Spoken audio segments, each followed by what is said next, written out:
Buenas tardes. Ahora sí, comenzamos. Bienvenidos a todas las personas que estáis conectados a este webinar. Este webinar, como sabéis, se realiza como una actividad más dentro de lo que es la conmemoración de los 25 años del Instituto Catalán de Oncología.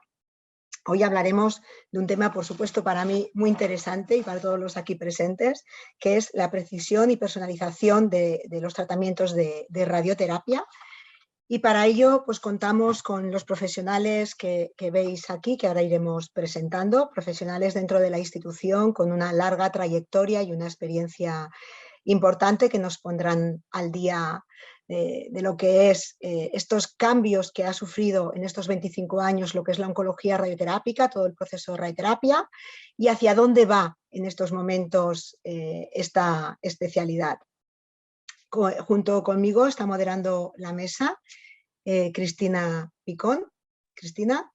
Hola, bona tarda a tothom. Benvinguts a aquest webinar sobre els tractaments radioteràpics.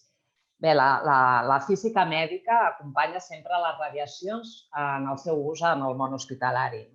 En concret, dins de l'oncologia radioteràpica, els físics controlem la qualitat dels feixos de radiacions i de les màquines que els produeixen, dels acceleradors, de les fonts radiactives, i dissenyem juntament amb els nostres companys, els oncòlegs radioteràpics, com farem els tractaments de radioteràpia i calculem les dosis absorbides en tots els volums definits pels oncòlegs.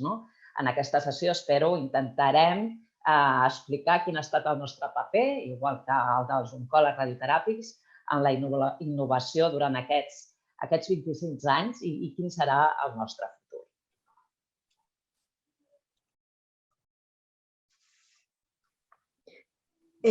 Vamos a dar paso, en primer lugar, como no podía ser de otra manera, al testimonio de una paciente.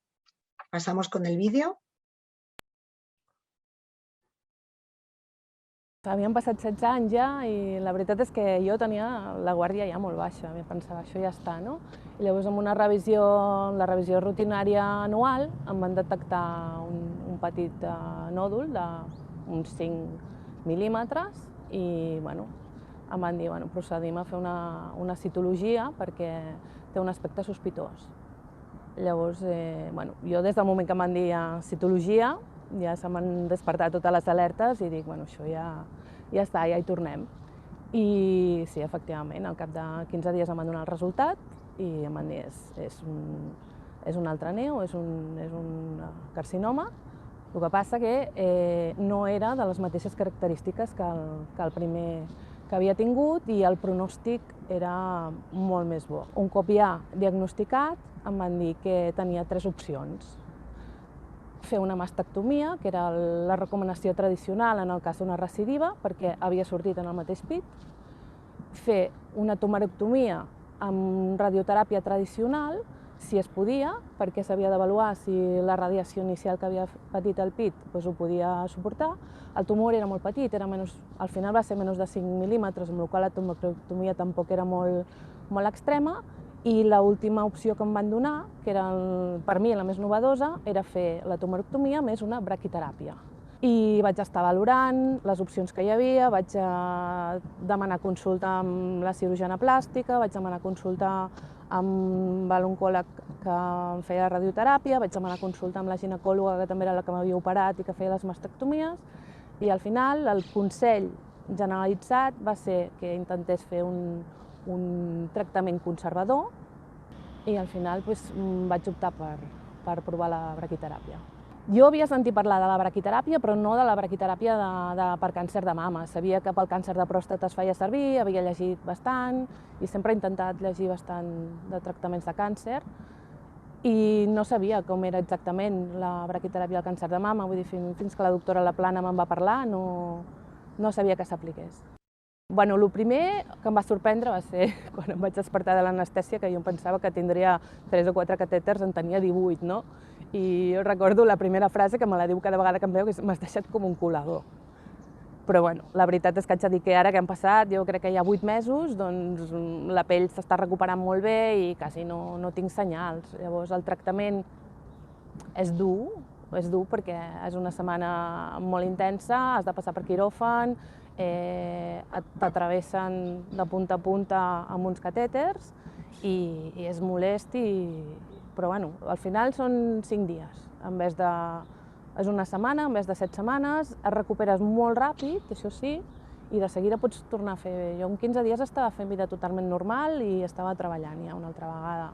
Llavors l'avantatge potser és aquesta, que et recuperes molt ràpid i sobretot, almenys el que em va fer a mi decidir, que la radioteràpia està focalitzada exactament en el llit del tumor, que evites els efectes secundaris d'una radioteràpia externa que t'impacta i es dispersa per tot el pit, per la pell. Llavors era això, poder-ho donar concentrat, més intens i ben bé focalitzat. Bé, és reconfortant per tots els professionals que intervenim amb el procés radioteràpic escoltar un pacient que ho explica tan bé i amb molta fortalesa i molta alegria. Abans de continuar, recordar-vos que podeu participar en aquest webinar mitjançant el xat, fent les preguntes que creieu oportunes a qualsevol de nosaltres, a qualsevol dels participants en aquesta taula. I seguint el fil d'aquesta pacient, donarem pas a la doctora Cristina Gutiérrez, oncòloga radioteràpica i coordinadora de la unitat de braquiteràpia, que ens ha deixat gravada la seva presentació perquè té una gran activitat i estarà, si pot, pendent de les preguntes, però vam preferir tenir-ho gravat i ara escoltareu la seva presentació on ens explicarà molt bé què és la braquiteràpia. Buenas tardes, doctora Gutiérrez. Buenas tardes, Arantxa. Como hemos explicado, la doctora Gutiérrez es la responsable de la unidad de braquiterapia del ICO Hospitalet y me gustaría hacerte unas preguntas, Cristina. ¿Me podrías explicar qué es la braquiterapia? Pues la braquiterapia es la aplicación de radiaciones ionizantes, pero dentro del tumor o en íntimo contacto con él. ¿Y por qué se llama braquiterapia? Porque viene del griego braqui, que quiere decir corto, aunque también se llama curiterapia en recuerdo de Madame Curie. Se utilizan fuentes encapsuladas que se colocan dentro del tumor o en cavidades naturales del cuerpo muy cerca del tumor. Muy bien, la verdad que es una técnica de las más antiguas de la radioterapia. ¿Cómo es la braquiterapia actual? ¿Es como entonces? ¿Es mucho más segura, más precisa? ¿Nos lo podrías explicar? Pues muy antigua es porque desde el año 89 en que el matrimonio Curie aislaron el radium-226 se utiliza para tratar tumores. Ya le cedieron una pequeña cantidad al doctor Van Loos para tratar tumores cutáneos, pero en ese año todavía era la braquiterapia superficial. Y la primera vez que se hace una braquiterapia intersticial en un sarcoma de parótida inoperable fue en 1914 en Dublín, pero claro, fijaros que ya hace más de 100 años. Y la primera braquiterapia endoluminal en el 1921 en Nueva York por un carcinoma de bronquio con radón 86. Y claro, la braquiterapia ahora, que utilizamos ahora, no tiene nada que ver con la de antes, es mucho más segura y precisa. Han cambiado, claro, bastantes cosas. La fuente radiactiva es mucho más pequeña, de vida media más corta. Pensad que antes el radium tenía una vida media de 2000 años y ahora el iridio, que se utiliza 192, tiene una vida media de 2 meses. Y la carga antes se hacía de forma manual, o sea que te estabas irradiando todo el rato, y ahora se hace de forma diferida. Lo que hacemos en el quirófano es que primero ponemos el tubo y después ese se enchufa a la máquina y se carga. Además, la carga se hace de forma remota, o sea, se utiliza una máquina dirigida por ordenador que hace entrar una fuente radioactiva que es más pequeña que un grano de arroz dentro del tubo o del aplicador. Y ese granito de arroz se va parando donde queremos el tiempo necesario para dar la dosis deseada. Esto es muy importante cara a la radioprotección del personal que trabaja porque el paciente, hasta el momento que se conecta a la máquina, solo tiene unos tubos vacíos. O sea que realmente la braquiterapia es muy moderna ahora. Muy bien, hemos visto grandes ventajas, ¿no?, para el profesional que has comentado, hemos visto el testimonio de la paciente y el beneficio que puede aportar. ¿Nos podrías decir qué ventajas reales tiene la braquiterapia? Pues la principal ventaja es que te permite dar una dosis muy alta de radiación en un volumen muy pequeño y justo dentro del tumor. Y esto mismo, como la dosis decae muy rápidamente, los órganos de riesgo que están alrededor del tumor les llega una dosis mucho más baja que con la radioterapia externa. Entonces, esto te permite conservar el órgano, por ejemplo, en casos de recidivas, de localizaciones delicadas. La principal ventaja es esa, una dosis muy alta en un volumen muy pequeño.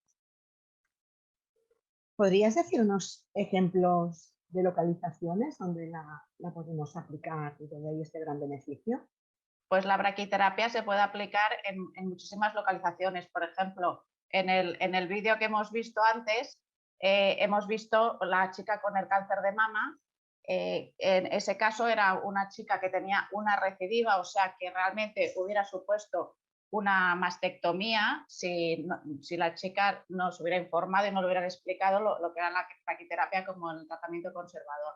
Aquí en el fondo de la imagen tenemos una señora que también se hizo un rescate de forma intraoperatoria y veis perfectamente los tubitos perfectamente que siguen una distribución geométrica, cómo se conectan a la máquina que envía la radiación dentro.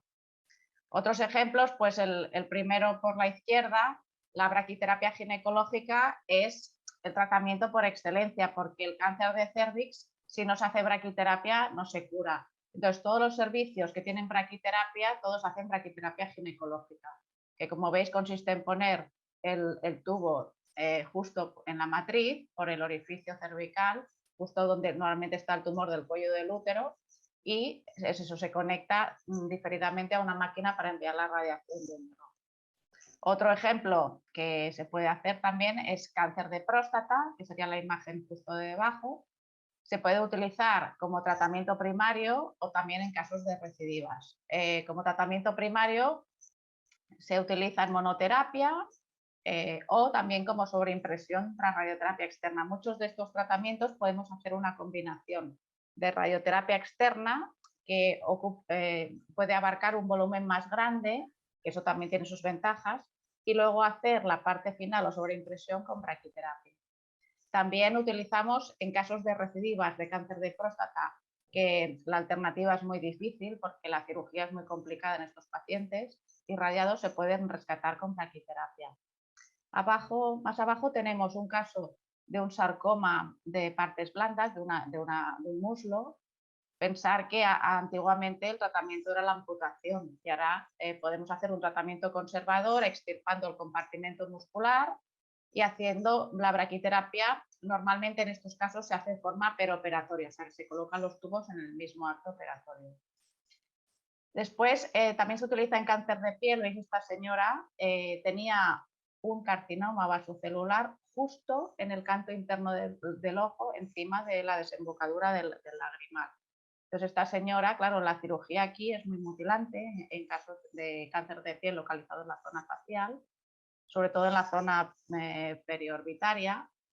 Y entonces me la remitieron y le puse un único tubito justo debajo del tumor y como podéis ver, el resultado estético es fantástico. Solo tiene una ligera zona un poquito más blanca y conserva la funcionalidad del ojo y el orificio de la lágrima funciona bien. Otros tumores que también se pueden implantar son tumores del área otorrino, laringológica. Por ejemplo, en esta foto que veis aquí, este señor con todos los tubos aquí en la mucosa yugal, pues claro, imaginaos si este señor tiene que hacer una cirugía y llevarse todo este trozo que está implantado, pues es una cirugía muy mutilante que además afecta los labios, el habla, la deglución. Y también en casos de sarcomas pediátricos, por ejemplo, aquí tenéis un niño que tenía un sarcoma de Ewing extraóseo en el glúteo y que se lo habían intervenido con márgenes afectos. Entonces, este niño le pusimos los tubitos en la cicatriz y vino aquí y luego lo tratamos con la HDR. Estos tratamientos es complejo porque en el hospital no tenemos pediatría, pero bueno, la verdad es que todo el mundo se volcó mucho y salió muy bien.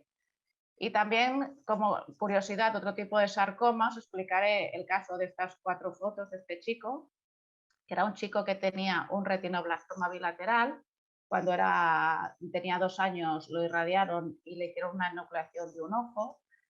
Y en el único ojo que tenía al cabo del tiempo le salió, cuando tenía 25 años, un sarcoma radioinducido, justo en la parte de al lado del párpado. Entonces le propusieron otra enucleación y el chico dijo que no quería quedarse ciego. Entonces los oftalmólogos me lo comentaron y claro, la única manera era poner unos tubos, pero casi dentro de la órbita, con lo cual pues con una fresa, con un taladro, le hicimos unos orificios para poder poner los aplicadores, justo le quitamos el sarcoma y le pusimos los tubos en el sitio.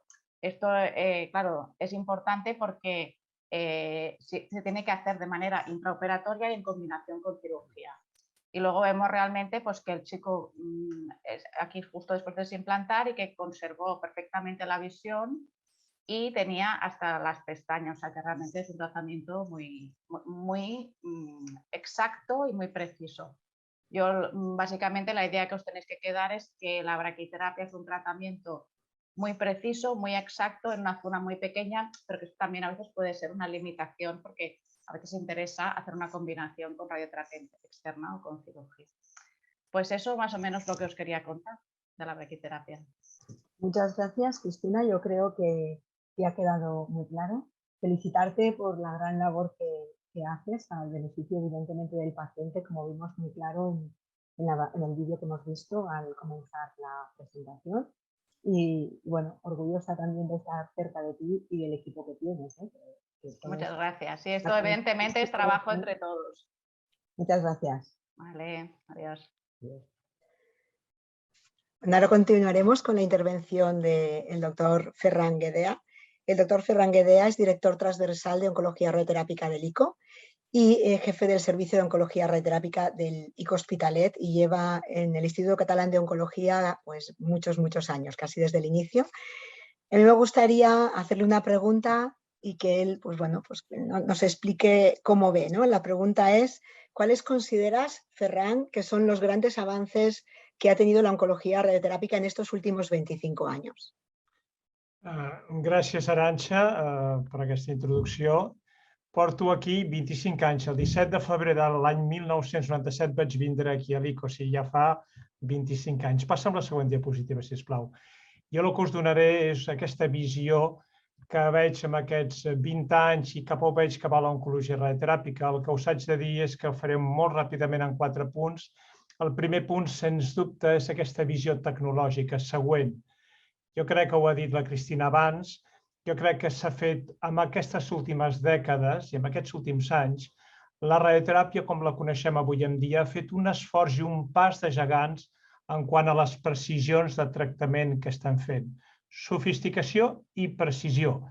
Exemples són la radioteràpia externa guiada per l'imatge, la braquiteràpia, com ha explicat la Cristina ara, guiada per l'imatge, el software que utilitzen i que dominen els físics de la intensitat modulada, que en parlaran després, la radioteràpia intraoperatòria, la radiocirurgia intracraneal i extracraneal, que faré una pinzellada just a continuació, i el que vindrà dintre 3 o 4 anys, que serà la protonteràpia, que serà un pas més amb aquesta sofisticació tecnològica que avui en dia gaudim. Següent diapositiva. Llavors, en aquest context també, no solament tecnologia, també hi ha indicacions. Clàssicament, els oncòlegs radioteràpics hem tractat la malaltia local o locoregional, però avui en dia, des de fa pràcticament, jo diria 10 anys, estem tractant curativament aquells pacients que tenen una malaltia, un tumor primari, amb una malaltia a distància amb baixa càrrega tumoral, és a dir, amb un número limitat de metàstasis, i en aquests moments estem tractant pacients que tenen 5 metàstasis o menys amb el tumor primari d'una manera curativa. I això és el que diem l'oligometàstasis. Per tant, tractem, per exemple, un tumor del pulmó i amb cirurgia, una metàstasis a nivell del fetge amb SBRT, una metàstasis al pulmó contrari amb SBRT i una metàstasis cerebral amb una radiocirurgia. Això és el que diríem tractament curatiu dins del context d'un pacient oligometastàsic. Següent diapositiva. I no solament noves indicacions, sinó noves tècniques i nous conceptes. En parlarà en detall el doctor Canals, Eugeni Canals.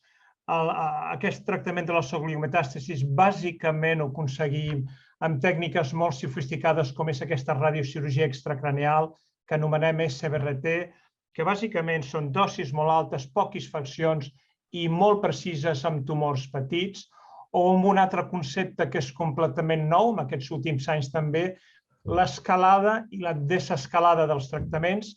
Heu tingut un exemple claríssim de desescalada de tractament, la pacient, la senyora Garrido, que ha presentat al principi de tot la seva experiència, es va fer una irradiació parcial de la mama, una desescalada del tractament per evitar morbilitats i donar una igual possibilitat de curació amb aquella pacient, i una escalada de tractament seria aquella que fem un tractament altament precís, altament sofisticat i amb una dosis molt alta, com podria ser una SBRT. Següent diapositiva.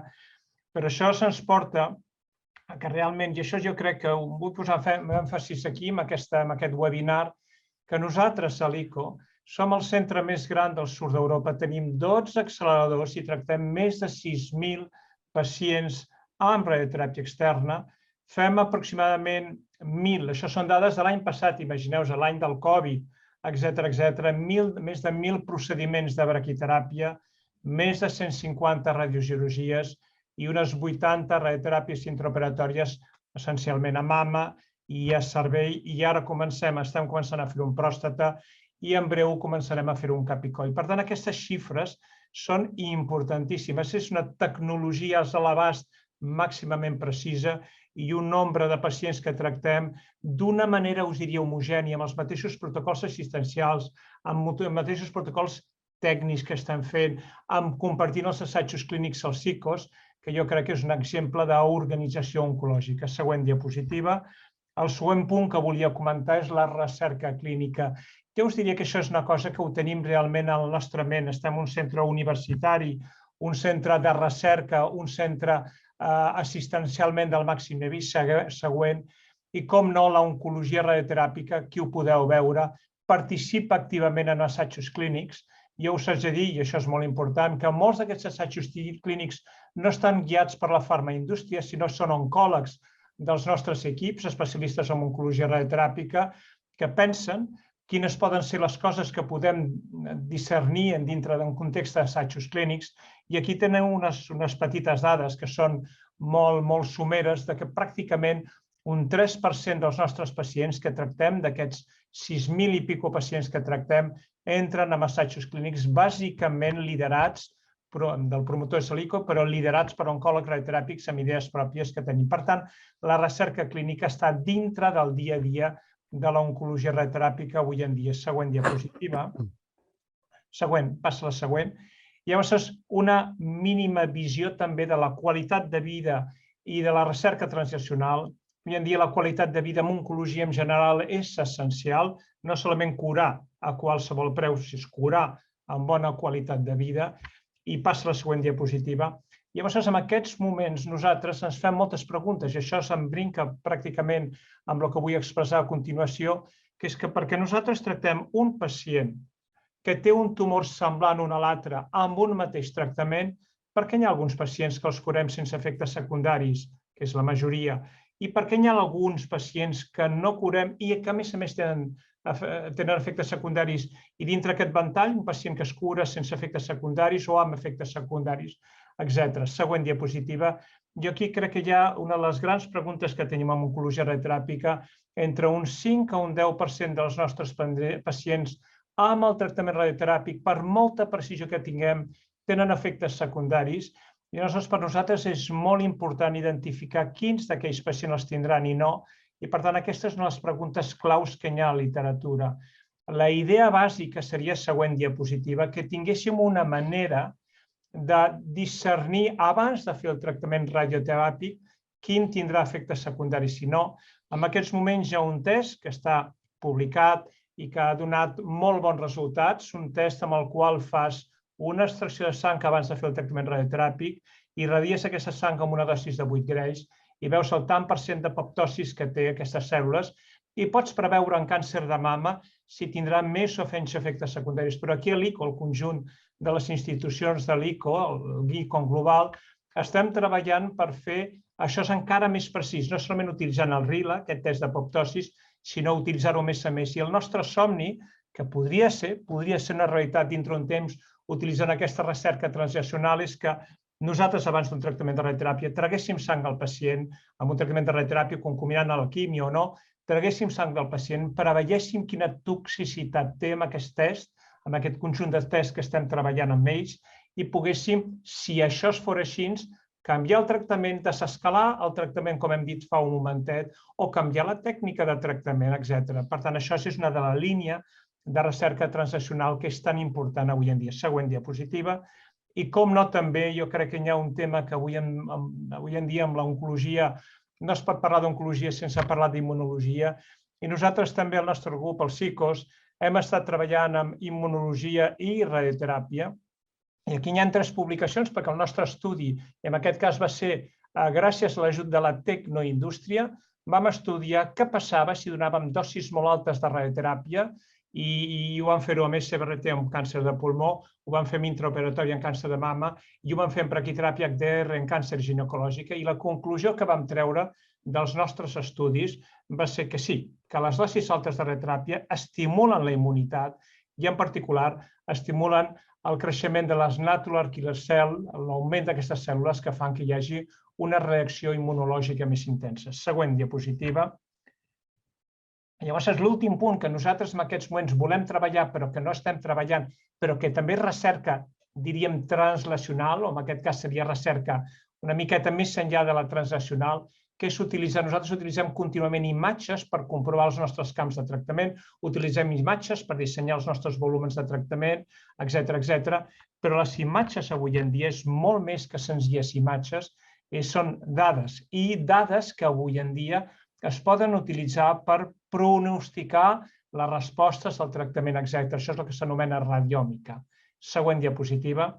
I com a conclusions, jo diria, per cloure amb aquests 8 minutets que m'havia deixat o que havíem acordat que seríem o que ho faríem, les conclusions, següent diapositiva, serien essencialment 2, que la recerca clínica, la biologia i la recerca translacional i la innovació tecnològica han fet canviar radicalment la radioteràpia i que avui en dia podem dir amb satisfacció que podem personalitzar els nostres tractaments, junt amb els tractaments sistèmics, en combinació o solament utilitzar la radioteràpia, i cada cop estem personalitzant més el que el pacient requereix, següent diapositiva, i que el futur, i aquesta és l'última, el futur de l'oncologia i la radioteràpia que anirà per tot això que estic comentant, recerca clínica, tecnologia, innovació i tecnologia, immunologia, biologia, radiòmica i la previsió de toxicitat. Això és la visió que jo tinc i el que jo veig que s'ha anat avançant durant aquests 25 anys que s'ha avançat d'una manera increïble amb oncologia radioteràpica. Gràcies, Arantxa. Muchas gracias. Creo que ha quedado bastante claro cuáles han sido estos grandes avances. Vamos a dar paso a Eugeni Canals. Eugeni Canals es médico especialista del Servicio de Oncología Radioterápica del ICO de Girona y él tratará de responder a la pregunta de qué impacto tiene la SBRT en los diferentes tumores. Hola, Adelante, bona tarda. Eugeni. Bona tarda, Arantxa. Bona tarda a tothom. Gràcies. Me passes la següent, sisplau. Bueno, ja veieu, la SBRT, igual com totes les tècniques en radioteràpia, doncs, té una cara amable i una altra que no ho és tant.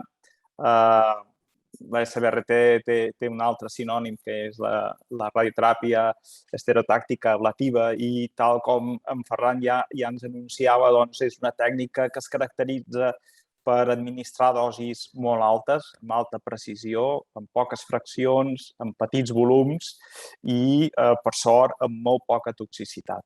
I és altament efectiva. El control local del tumor arriba fins al 90, al 70%. I això és així perquè provoca una alta densitat de ruptures, de dobles ruptures amb la cadena de DNA, però sobretot el que sí que provoca és una desestructuració de la vasculatura tumoral i un molt mal funcionament. Aquest és l'efecte més important i que és més efectiu i, a més, es prolonga en el temps. I el tercer efecte és també immunològic, activa els immunomoduladors. Potser aquest és l'efecte menys important d'aquesta tècnica. Me passes la següent, Georgina. Bé, té fama que és una tècnica complexa i realment ho és. I per això hem de neutralitzar totes les incerteses. I d'aquí ve que utilitzem totes les tecnologies que estan al nostre abast per delimitar els volums, totes les eines d'imatge, tags, PETs, resonàncies paramètriques, totes les eines també per immobilitzar molt bé el pacient. El més complex segurament és el control dels moviments fisiològics. El més important i el més gros és el de la respiració. Per això tenim totes aquestes eines per coordinar la irradiació amb una finestra respiratòria i, evidentment, durant el tractament també és molt important tenir un control dels moviments i poder corregir en el curs del tractament. Me passes la següent, sisplau. Bé, doncs, amb tot això tenim unes indicacions suportades per l'evidència. En Ferran també i ell segurament està tan il·lusionat com jo amb aquest concepte de les oligometàstasis. Com deia, en l'any 95, Hellman i Weissenbauer van descriure aquest estadi de transició entre el control del tumor primari i l'estadi polimetastàsic. Amb aquest estadi intermedi encara el tractament local pot controlar la malaltia i tenim bibliografia molt recent. El primer estudi d'en Chalkidou és d'aquest mes passat i és un registre important del National Health Service del Regne Unit i que ens dona unes supervivències molt destacables. I també tenim estudis randomitzats, aquests dos, COMET i Aureola. COMET és en pacients amb els tumors més incidents, pulmó, mama, colon. És un estudi randomitzat i que ens demostra que només amb tractament SBRT, contra tractament estàndard, en què també hi ha la quimio i la radioteràpia convencional, amb l'acord de CBRT dona més un benefici en supervivència. I Aureola és concentrat en pacients amb càncer de pròstata hormosensible. També és un fase 2 randomitzat i que hi ha un acord de SBRT i un acord d'observació. I l'acord SBRT té més bon control que l'observació. Me passes la següent, sisplau. Amb càncer de pulmó també és molt interessant aquests estudis START i Russell, que tractem amb SBRT pacients que no són quirúrgics per comorbilitat, ja és una cosa que és evident, però no ho és tant quan aquests pacients no tenen comorbilitat i, per tant, és possible fer cirurgia. Llavors, pocs estudis hi ha que hi hagi una comparació face-to-face. Aquests dos ho són, STARS i Russell, i que en el seu moment van demostrar millora de supervivència amb SBRT, però sí que tenien limitacions aquests estudis i és que estaven sesgats pel poc reclutament de pacients amb el braç de tractament SBRT. El grup STARS va redissenyar l'estudi i va fer una cohort prospectiva de SBRT i la va comparar amb una cohort prospectiva de cirurgia i va fer un anàlisi de propensity score match i va veure que no hi havia diferències de supervivència. Jo crec que aquest àmbit de tractament és molt important.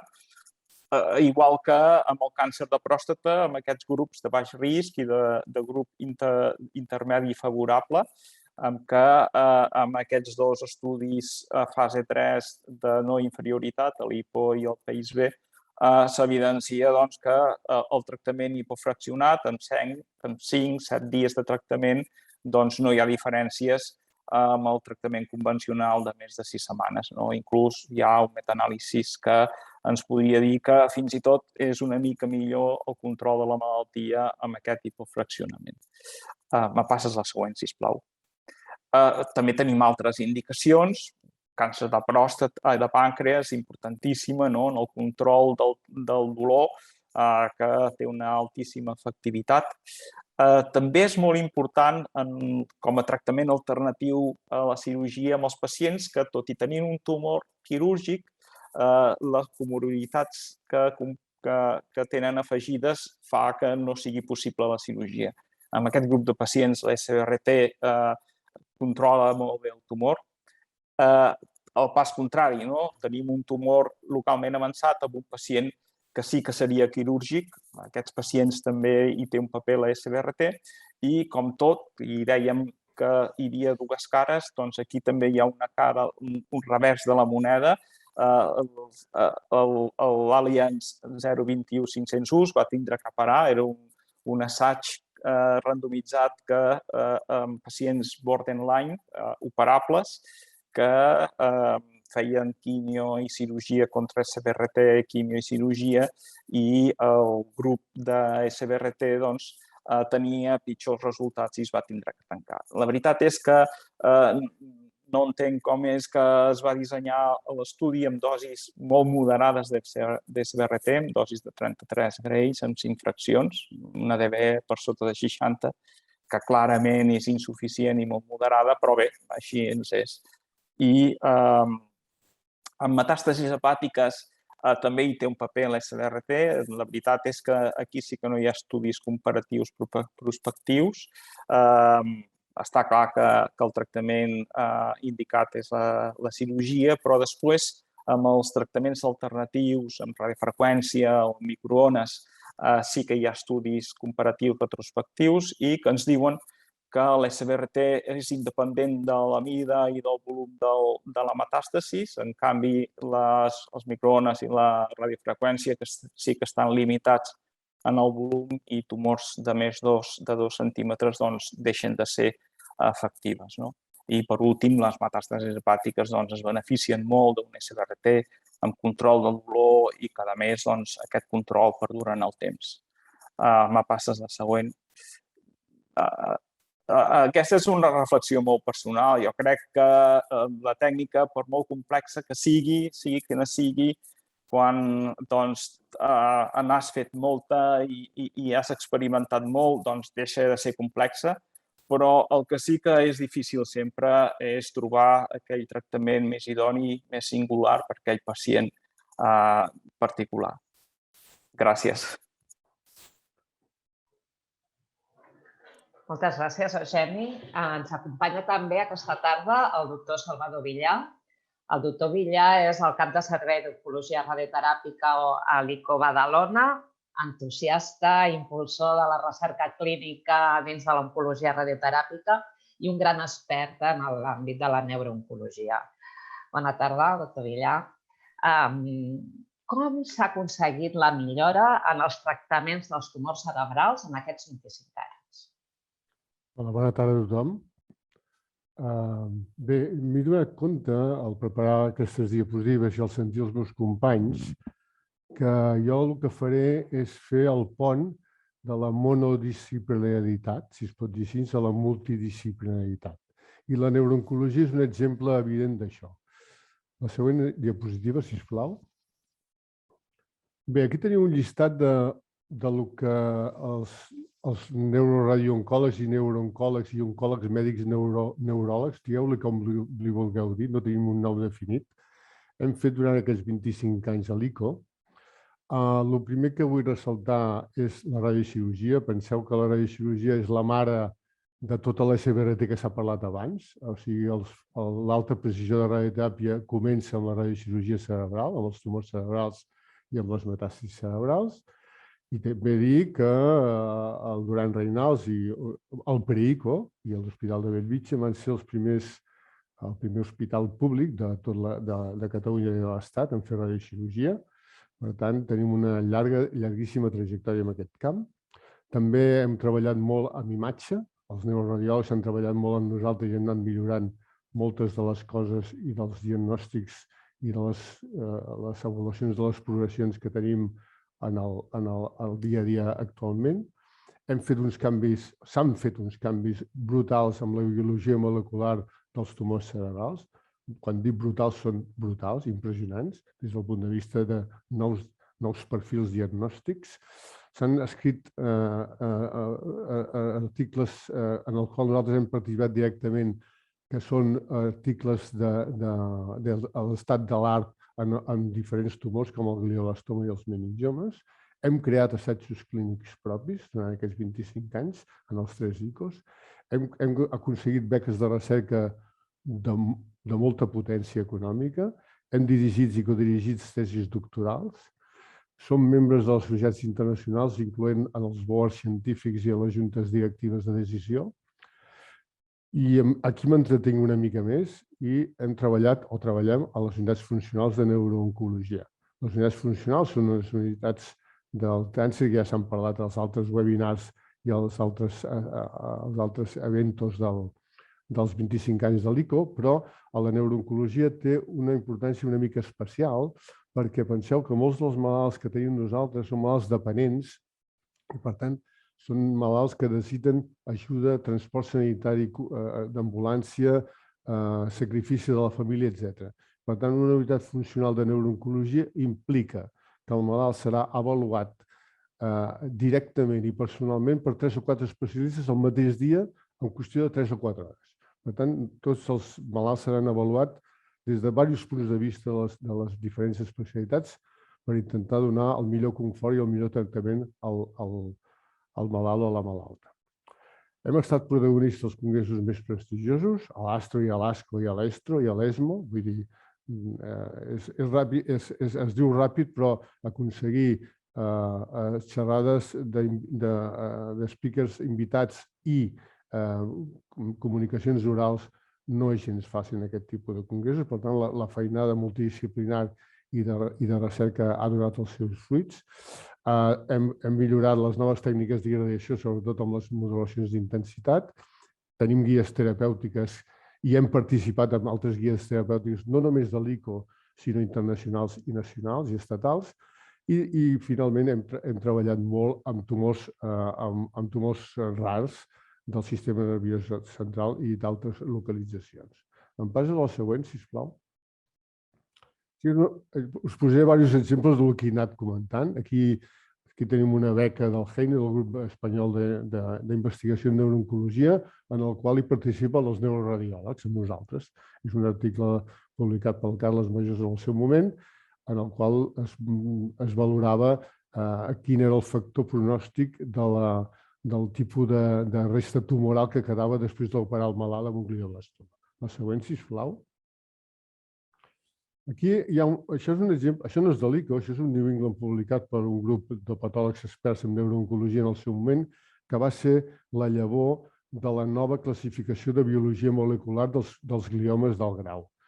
Aquesta publicació del New England, que fixeu-vos que està datada del 2015, va demostrar que depèn de quin perfil de biologia molecular tenia el mateix glioblastoma, tenia molt millor pronòstic que no un altre perfil molecular.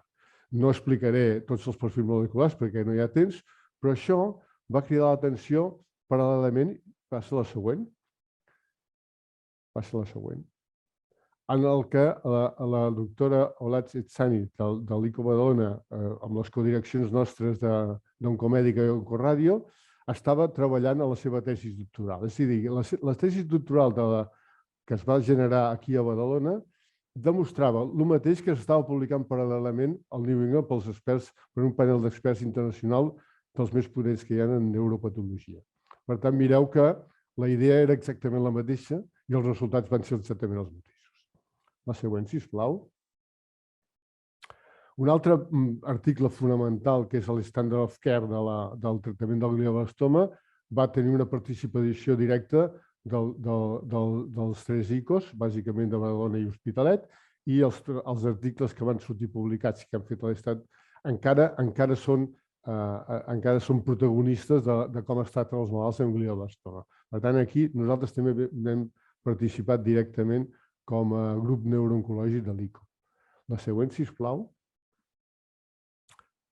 Parlava de les millores tècniques de irradiació, de les noves tecnologies i també de la identificació de zones cerebrals en contacte amb els tumors que ens han permès identificar nous factors pronòstics en relació a les dosis de radiació que reben al cervell. És a dir, els malalts que tenen glioblastoma reben una sèrie de dosis de radiació per intentar curar la malaltia, però indirectament hi ha una part del cervell que rep aquestes dosis i aquestes dosis de radiació en relació a l'òrgan crític poden ser factor pronòstic independent de l'evolució de la malaltia. La següent, sisplau. Un altre exemple de la nostra potència en recerca ha sigut diferents beques.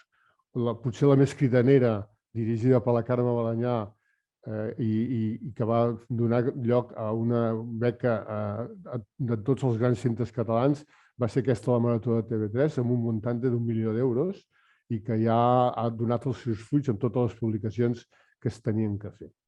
La següent, sisplau. I un altre treball de nous factors pronòstics ha sigut també una tesi dirigida aquí a Badalona en el nostre servei, en el qual hem aconseguit demostrar un factor pronòstic independent que no s'havia definit abans prèviament, com és la localització exacta on està col·locat el tumor en relació a la zona subventricular, en concret en el glioblastoma, que, com vosaltres sabeu, és el glioma amb més agressivitat que hi ha. La següent, sisplau. Per últim, abans d'un agraïment que posaré a la darrera diapositiva, estem en el món dels tumors raros. El Rare Cancer Network és un grup de tumors raros que bàsicament es va fundar a Lausanne, a Suïssa, però que té ramificacions a molts llocs, incloent els Estats Units. I aquí us poso dos exemples dels treballs de tumors raros que hem treballat i que hem publicat amb grans hospitals tant d'Europa com dels Estats Units. En el segon article d'ependimoma mixopapilar vam treballar nada menys que amb l'Andy Anderson de Houston, a Texas. Per tant, és un orgull per nosaltres poder seguir treballant conjuntament amb aquests grans grups de neurooncologia d'arreu del món. La següent. I això és una última diapositiva. Com que no puc nominar tothom dels 3 ICOs que han treballat en tots els treballs, en totes les beques i en totes les publicacions, doncs faig un agraïment global a l'equip de neurooncologia dels 3 ICOs que ha fet possible aquesta evolució, la millora i el coneixement.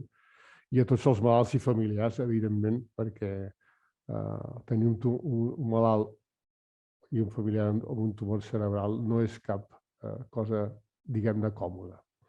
Moltes gràcies a l'organització, moltes gràcies, Arantxa, moltes gràcies, Cristina. Gràcies a tots pels 25 anys. Moltes gràcies, Salva. M'ha agradat molt i jo em sento dintre d'aquests grups que han participat una miqueta en aquest món tan apassionant de la neurooncologia. Bé, per acabar la ronda, ens toca ara parlar una miqueta de física i tenim amb nosaltres el doctor Carles Muñoz. En Carles Muñoz és el director de Sistemes d'Informació, Tecnologia i Física de l'ICO. És, a més, el cap de servei de Física Mèdica i Protecció Radiològica de l'ICO Girona i està al capdavant de la innovació tecnològica tant en l'àmbit de l'oncologia radioteràpica com en els dels sistemes d'informació. Hola, Carles. Hola, bona tarda. Hola, que no et veia. Què tal? Bé, Carles, quin ha estat el paper de la física mèdica en aquest procés d'innovació tecnològica i cap a on creus que anem? Molt bé. En primer lloc, moltes gràcies per convidar-me. Passem a la següent. Dir que tinc un conflicte d'interessos, que soc físic mèdic, per tant, escombraré cap a casa per fer una mica també de broma. I, d'altra banda, que només fa 23 anys que vaig començar la residència. Per tant, parlar de 25 em queda una mica gran, però intentaré fer-ho el millor possible. A la pregunta d'on venim o què hem fet els físics els últims 25 anys i cap on anem, bé, si passem a la següent, jo m'he atrevit a classificar 3 fases en la història de la radiofísica en el món de la radioteràpia. Una primera fase fa més de 25 anys, per posar una data, perquè els 25 són el que estem celebrant, que seria el que m'agrada anomenar la fase de l'estimació de la dosi absorbida, en què els físics estaven molt centrats en els subprocessos del procés radioteràpic que eren més propis seus, probablement, que era caracteritzar la dosi, és a dir, les característiques del feix de radiació que sortia de la màquina, de l'emissió de radiació que sortia de la màquina, el que seria la geometria física, i després, com aquesta radiació, la fèiem servir, calculàvem la interacció d'aquesta radiació amb el pacient per planificar el tractament de radioteràpia amb l'objectiu que han anat comentant tots els meus companys, que seria la fase més de dosimetria clínica. Però sempre amb aquesta idea que érem els estimadors de la dosi absorbida en aquests dos processos, el de la màquina, la dosimetria física, i el del pacient, la dosimetria clínica. Passem a la següent. En els últims 25 anys, d'alguna manera hem obert una mica la mirada en consonància amb tot el que han comentat els meus companys. Seria que jo anomeno una fase d'implantació de tecnologia i control de qualitat de tot el procés. Tornem una mica a l'arrel del problema. Existeix una finestra clínica en radioteràpia que si irradiem un volum de forma uniforme amb teixit sa i teixit tumoral, hi ha una finestra clínica en què hi ha una dosi òptima, en què hi ha una pèrdua de cèl·lules tumorals maximitzada respecte a la toxicitat dels teixits sans, i aquí és on treballa la radioteràpia. Però aquesta finestra, evidentment, si el que fem és que la dosi que administrem s'ajusta molt al tumor, salvant molt bé els òrgans crítics, la podem potenciar. I, evidentment, això ho fem, com ja hem comentat fins ara en totes les xerrades, amb tecnologia. Tecnologia que ens permet que aquesta distribució de dosis s'ajusti molt bé al tumor, i com que ens ajustem molt bé al tumor, hem de garantir molt bé que l'estem encertant. Per tant, necessitem totes les eines d'imatge per guiar-nos, per no equivocar-nos de forma molt precisa. I això són coses molt delicades, que queden molt xules aquí amb els vídeos que posem i tal, però que requereixen que cada fase del procés radioteràpic estigui controlada i, per tant, els físics, més enllà de seguir fent la dosimetria física i la dosimetria clínica, ens hem posat a donar un cop de mà, a col·laborar amb els nostres companys, oncòlegs radioteràpics, tècnics, infermeria administratius, tots, amb què el procés sigui segur des del punt de vista d'aquesta millora de la potenciació de la finestra clínica. Si tirem endavant, no m'entretindré molt perquè hi ha hagut diverses imatges que expliquen el que estic dient, però això es fa des de la fase de localització del tumor i quan prenem les imatges, les dades anatòmiques del pacient amb TACS 4D, com ja hem vist, molt important el multilàmines, a vegades ens n'oblidem. És el dispositiu que ha permès fer totes les tècniques de radioteràpia tridimensional conformada, la modulació d'intensitat, etc. I no és més que un dispositiu robòtic que substitueix aquells motllos que feien la forma del tumor que vèiem abans, però que ha sigut fonamental. Evidentment, hem hagut d'immobilitzar millor el pacient, perquè les precisions que estem utilitzant són submilimètriques. Hem hagut de, ja ha sigut rellevant el càlcul de dosis que fos encara més precís, i hem introduït nous algoritmes, que és molt propi dels físics també, per millorar el càlcul de la distribució de dosis. Si passem a la següent, hem comprat acceleradors, com deia el Toidea, molt fabulosos, digitals, amb sistemes d'imatge molt punters que permeten obtenir imatges tridimensionals del pacient per localitzar o per col·locar-lo de la forma exacta, com quan vam planificar el tractament per administrar la dosi de forma molt precisa en el lloc precís, i inclús el doctor Canals ja ens ha ensenyat tot aquest tema de sincronitzar la radiació amb la respiració per minimitzar la toxicitat al pulmó, evitant haver d'irradiar tota l'excursió respiratòria. Per tant, molta tecnologia, però molt delicada, i aquí és on hem posat molt èmfasis els últims 25 anys.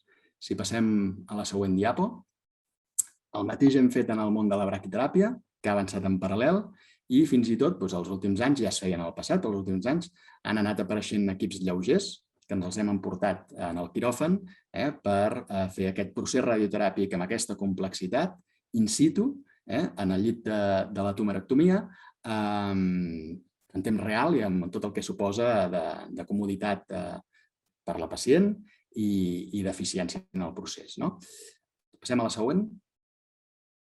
Hem hagut de comprar molt equipament per fer el control de qualitat, que és una part molt opaca de la nostra feina, però que és molt complexa. Tot el que fem requereix unes mesures de control de qualitat molt específiques i inclús aquest control de qualitat ja no ha sigut del procés, sinó que hem hagut de garantir que els tractaments que hem planificat de forma individualitzada pels pacients són administrables per les nostres màquines de tractament. Per tant, hem passat a fer controls de qualitat específics per cadascun dels pacients que volem tractar. Passem a la següent. I és evident que tot això ho hem fet amb softwares molt potents, amb softwares que ens permeten totes aquestes planificacions inverses en què li diem en el sistema quins són els resultats que el metge ens està demanant obtenir i que ens dona solucions mitjançant optimitzacions matemàtiques i que governen tot el procés amb workflows que el fan eficient i segur. Inclús molt recentment hem incorporat una plataforma de control de qualitat que serà un next step en la radioteràpia que ens estarà guiant cada dia mitjançant dosimetria in vivo si allò que hem planificat ho estem administrant correctament a cada sessió de tractament de cadascun dels pacients. Passem a la següent. I això és una mica el que hem fet fins ara. Ara, si em demaneu que em tiri una mica a la piscina i parlem de què serà la radioteràpia i quin paper té la física mèdica, realment és difícil cada cop més. Evidentment hi ha competències específiques, però ja veieu que això és transdisciplinar, probablement, perquè tots parlem una mica del mateix. Jo la radioteràpia de precisió del futur me la imagino com un procés intel·ligent que retroalimenta.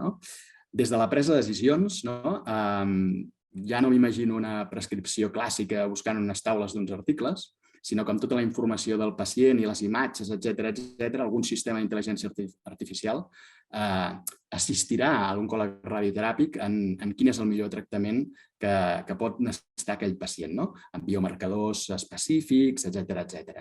Per tant, inclús a la presa de decisions, la cosa es personalitzarà molt i serà més precisa. La delimitació de volums, això que fem de delimitar el tumor.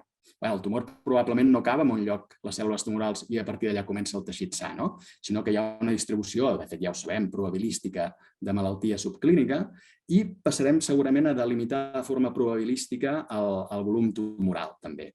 Farem servir imatge molecular cada cop més i registres deformables amb algoritmes de deep learning que ens permetran fusionar totes les modalitats d'imatge per tenir una delimitació molt clara de realment què és el que cal atacar i amb quines dosis i en quin degradat de dosis, probablement. Quan parlem de dosimetria clínica, parlarem de robustesa per anticipar-nos aquestes incerteses durant el tractament i ja en la planificació tenir-les en compte. I anirem a objectius radiobiològics. No parlarem de dosis en el tumor i de dosis que no volem donar als teixits sans, sinó que parlarem de quin control tumoral volem tenir i de quina toxicitat volem evitar en els teixits sans.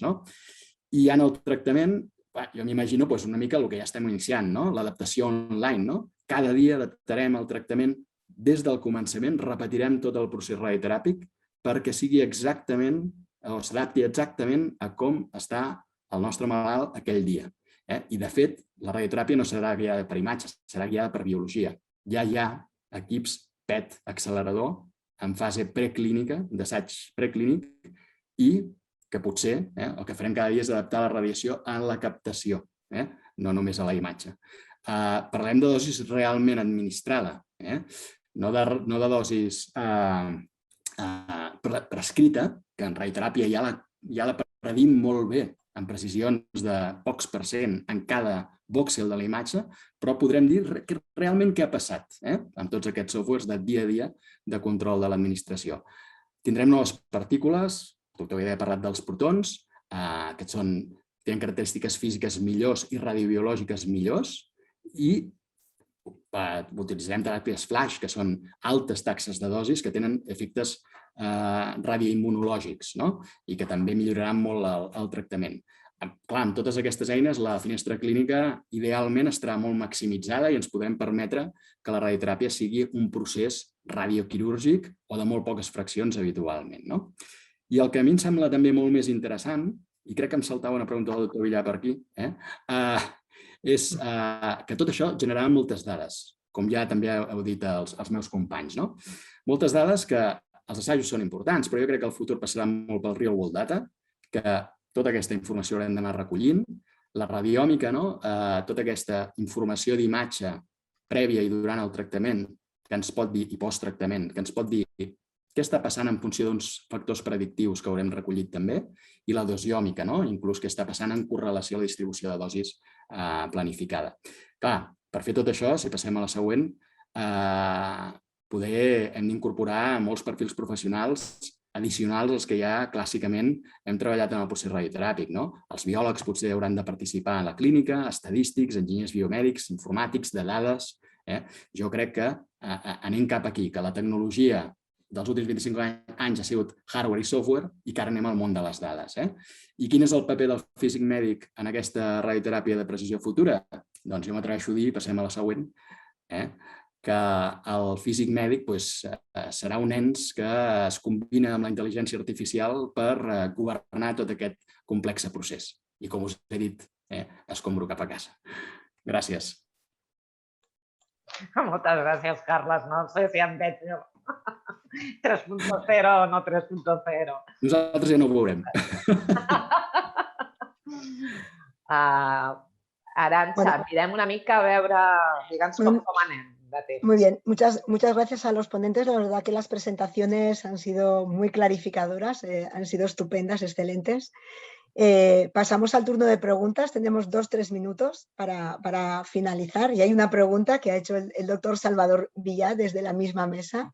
Y le pregunta a Carlas cómo prevés que se puede comenzar a trabajar con todo el tema de la radiòmica y la dosiòmica en el día a día. Pregunta fàcil de resposta, Carles. Facilíssima. El primer que he de dir és que jo no soc ni molt menys un coneixedor de fons de la radiòmica i dosiòmica, que són dues disciplines, o una disciplina, si volem, de Big Data, d'imatge o d'imatges amb matrius de dosis. Però va haver discussions molt interessants a l'última ESTRO sobre el paper de la radiòmica, sobretot. I jo crec que estem en un moment en què la radiòmica, sobretot, ha de mostrar quins són els insights, les relacions ocultes que encara no coneixem, quins factors predictors realment poden tenir influència en els resultats del tractament.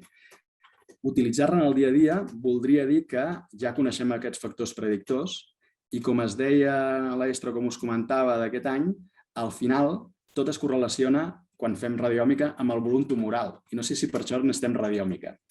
I sembla que ara és un moment de tornar-la a repensar i posar eines més potents i posar altres marcadors d'imatge, etc.